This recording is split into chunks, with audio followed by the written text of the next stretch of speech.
Welcome to simple cooking. இன்றைக்கி நாம் rava kesari food colour சேர்க்காம பீட்ரூட் வச்சு எப்படி செய்யலான்னு பார்க்கலாம். ரவா கேசரி பண்ணுறதுக்காக நான் இங்கே 3/4 கப் ரவை எடுத்திருக்கேன்.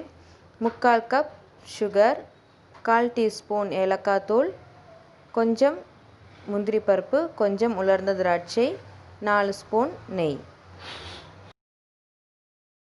அதுக்கப்புறமா ஒரு பெரிய சைஸ் பீட்ரூட் எடுத்திருக்கேன். இது இப்போ நம்ம கட் பண்ணி ஒரு மிக்ஸி ஜாரில் போட்டு ஜூஸ் எடுத்துடலாம். இப்போ சின்ன பீஸாக கட் பண்ணியாச்சு. இப்போ நாம் ஒரு மிக்ஸி ஜாரில் இதை போட்டுடலாம். இப்போ இதை அரைச்சி எடுத்துடலாம். இப்போது அரைச்சி எடுத்தாச்சு. இப்போ நாம் இதில் ஒரு பெரிய கிளாஸில் பாதி கிளாஸ் தண்ணி சேர்த்துடலாம்.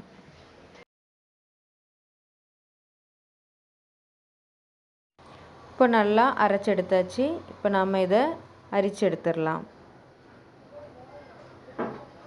ஒரு அரிப்பு இல்லைன்னா ஒரு துணியில் வச்சு கூடானும் நல்லா அரிச்சு எடுத்துக்கோங்க. இப்போது இதை நல்லா அரிச்சு எடுத்தாச்சு.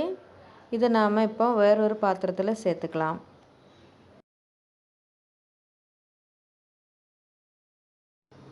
மறுபடியும் அரிச்சு சேர்த்துக்கோங்க.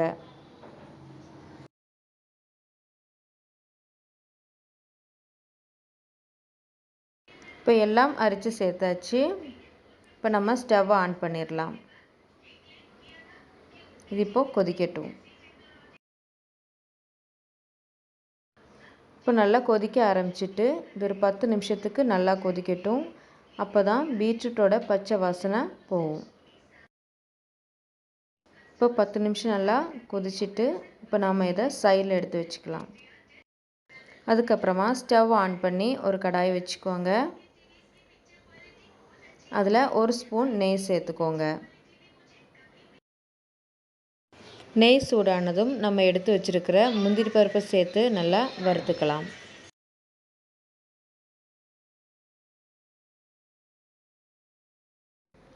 முந்திரி பருப்பு நல்லா வறுபட்டதும் அதில் உலர்ந்த திராட்சை சேர்த்து வறுத்துக்கலாம்.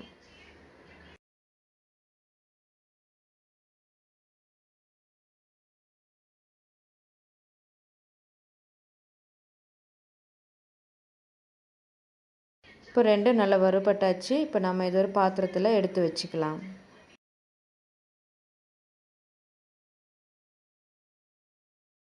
இப்போது அதே கடாயில் 1/2 ஸ்பூன் நெய் சேர்த்துக்கோங்க.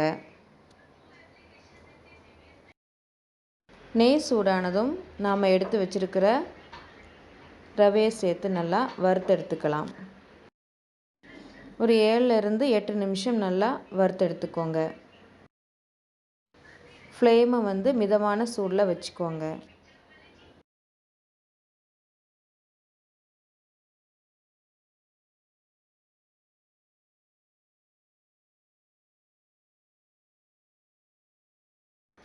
இப்போ ரவை நல்லா வறுபட்டுடுச்சு. இப்போ நம்ம இது ஒரு பாத்திரத்தில் எடுத்து வச்சுக்கலாம்.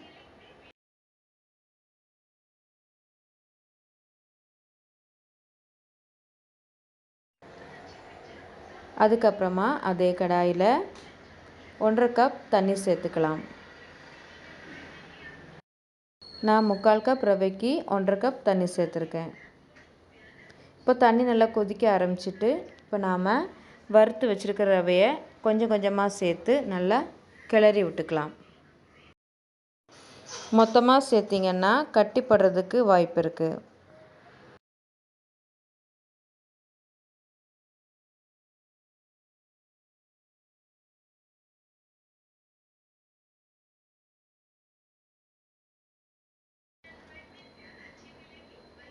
இப்போ ரவையெல்லாம் நல்லா சேர்த்தாச்சு. நல்லா மிக்ஸ் பண்ணி விட்டுக்கோங்க. ஃப்ளேமை வந்து மிதமான சூடில் வச்சுக்கோங்க.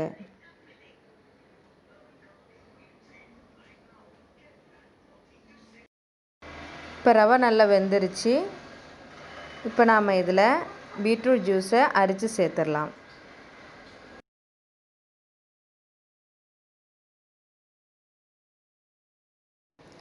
சேர்த்துட்டு நல்லா கிளறி விட்டுக்கோங்க. நல்லா கிளறி விட்டுக்கிட்டே இருங்க.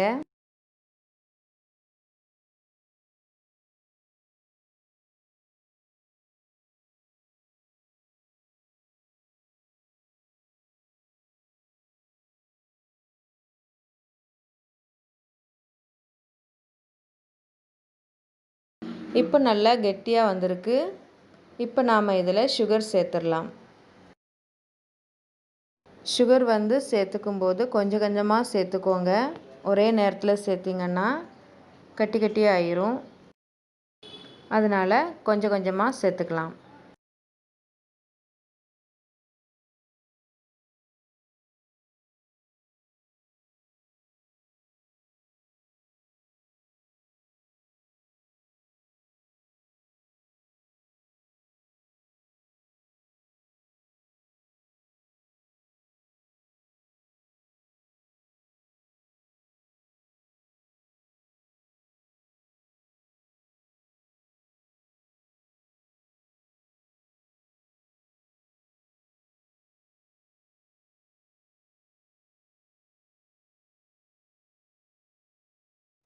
இப்போ எல்லா சுகரையும் சேர்த்தாச்சு.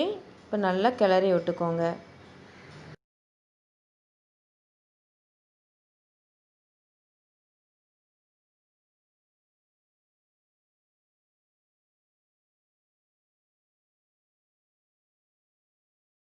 கொஞ்ச நேரம் நல்லா கிளறினதுக்கு அப்புறமா இப்போது இதில் 1 ஸ்பூன் நெய் சேர்த்துக்கலாம். இது கொஞ்சம் நல்லா வற்றி வரணும்.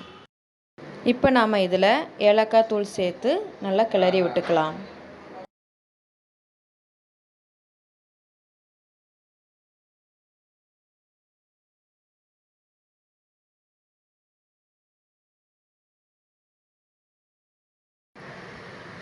இப்போ 5 நிமிஷம் போல் ஆயிருக்கு. இப்போ நாம் இதில் 1/2 ஸ்பூன் நெய் சேர்த்துக்கலாம். கூடவே நாம் வறுத்து வச்சுருக்கிற நட்ஸையும் சேர்த்து நல்லா கிளறி விட்டுக்கோங்க. சேர்த்துட்டு ஒரு 5லேருந்து 10 நிமிஷம் நல்லா கிளறி விட்டுக்கோங்க. நல்லா கிளறினீங்கன்னா கேசரி ஆறுனதுக்கப்புறமும் ரொம்ப நேரத்துக்கு நல்லா சாஃப்டாகவே இருக்கும்.